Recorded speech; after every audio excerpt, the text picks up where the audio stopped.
और यूपी के विधानसभा चुनाव के लिए आज का दिन बेहद अहम है क्योंकि आज बीजेपी के गढ़ में वोटिंग होने वाली है और आज यूपी में चौथे चरण के लिए 9 जिलों में 59 सीटों पर वोट डाले जाएंगे और अब से थोड़ी देर बाद इसकी शुरुआत हो जाएगी।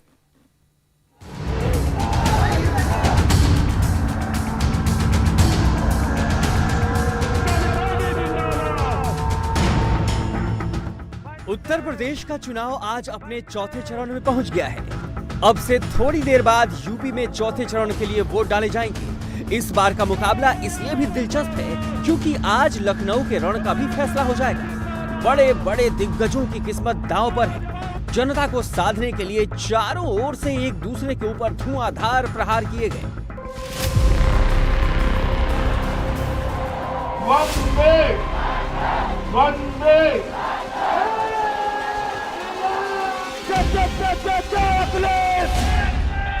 प्रचार खत्म होने से पहले मौसम में गर्मी के साथ साथ चुनाव का पारा भी चढ़ता चला गया। आज चौथे चरण में 9 जिलों की 59 सीटों पर सुबह 7 बजे से वोट डाले जाएंगे।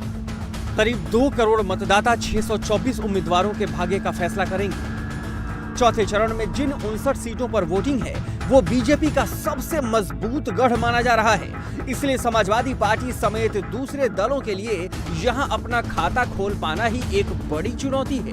पिछली बार यहां के 9 में से 4 जिलों में तो विपक्ष का सुपड़ा ही साफ हो गया था। बीजेपी ने यहां से क्लीन स्वीप करते हुए 59 में से 51 सीटों पर अपना कब्जा जमाया था।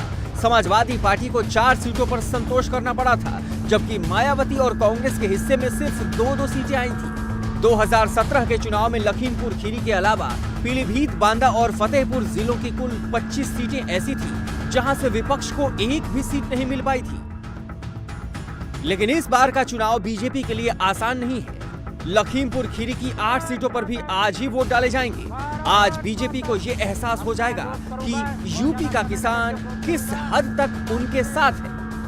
उधर कांग्रेस को आज ये पता चल जाएगा कि पार्टी का चुनावी प्रबंधन संभालने में प्रियंका गांधी किस हद तक सफल साबित हुई है, क्योंकि सोनिया गांधी के लोकसभा क्षेत्र रायबरेली के इलाके में भी आज मतदान है और सबसे मुश्किल अखिलेश के लिए है, क्योंकि वोटिंग से ठीक पहले एक तस्वीर पूरे उत्तर प्रदेश में वायरल हो गई, जिसमें अखिलेश यादव अहमदाबाद के बम ब्लास्ट केस में दोषी आतंकी के पिता के साथ नजर आ रहे हैं। इस तस्वीर के जरिए समाजवादी पार्टी को घेरने के लिए चुनाव से पहले बीजेपी को एक बड़ा हथियार मिल गया। यूपी में एक तो नहीं बल्कि आतंकी हमलों के 14 मुकदमों में समाजवादी सरकार ने बहुत सारे आतंकवादियों से मुकदमे वापस लेने का फरमान सुना दिया था।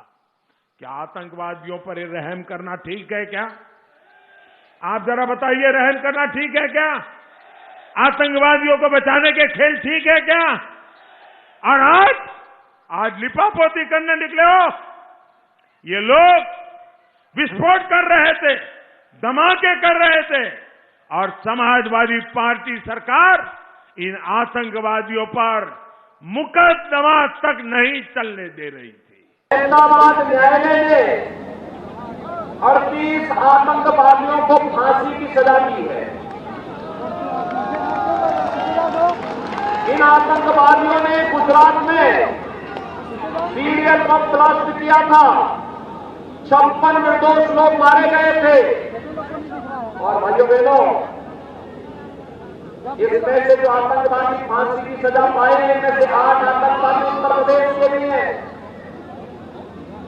इनमें से एक आतंकवादी का पिता तो बकायदा समाजवादी पार्टी का पदाधिकारी है। पिछले चुनाव में चौथा चरण बीजेपी के लिए बेस्ट रहा था और सूबे की सत्ता में वापसी के लिए गेम चेंजर साबित हुआ था। इंडिया टीवी हर वक्त हर जगह डाउनलोड करने के लिए सर्च करें India TV news Google play store या ऐप स्टोर पर।